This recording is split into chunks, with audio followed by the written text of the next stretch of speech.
Yari na ang kapitan nga kinahanglan sang Infante Mulo, mapisan, tampad magserbisyo, tuod-tuod nga magabulig sa mga tao.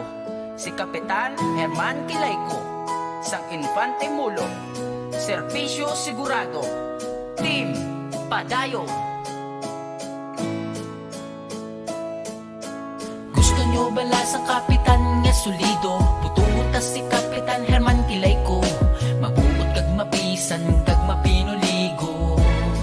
Sa mulo handagin magserbisyo, sang tampad kag tupad, nawala sang baylo nga ginahulat. Gani padayon ng serbisyo sa Infante Molo, siya butuhon ka. Kalibyos ang palibot, iya ginatutukan, mahapos palapitan kung imo nga kinahanglan. Gani ano ba ang imo ginahulat, sa maabot nga eleksyon tani hindi magkalipat.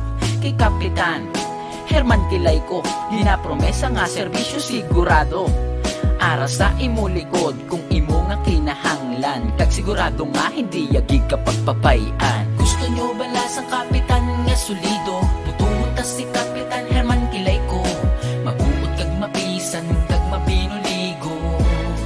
Sa mulo handagin magserbisyo, sang tampad kag tupad, nawala sang baylo nga ginahulat. Gani padayon ng serbisyo sa Infante Molo, siya butuhon ta. Gusto nyo bala sa kapitan nga solido, butuhon ta si Kapitan Herman Kilayko, mabuot kag mapisan kag mapinuligon. Sa mulo handagin magserbisyo, sang tampad kag tupad, nawala sang baylo nga ginahulat. Gani padayon ng serbisyo sa Infante Molo, siya butuhon ta.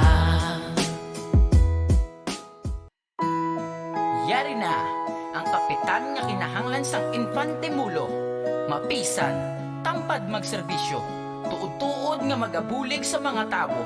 Si Kapitan Herman Kilayko, sang Infante Mulo, serbisyo sigurado, Team Padayon.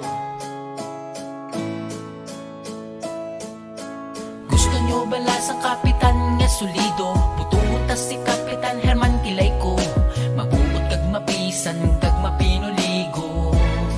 Sa mulo handagin magserbisyo, sang tampad kag tupad, nawala sang baylo nga ginahulat. Gani padayon ng serbisyo sa Infante Molo, siya butuhon ka. Kalibyos ang palibot, iya ginatutukan, mahapos palapitan kung imo nga kinahanglan. Gani ano ba ang imo ginahulat, sa maabot nga eleksyon tani hindi magkalipat. Kay Kapitan Herman Kilayko, ginapromesa nga serbisyo sigurado, ara sa imo likod kung imo nga kinahanglan, kag sigurado nga hindi yagig kapag papayan. Gusto nyo bala sa kapitan nga solido,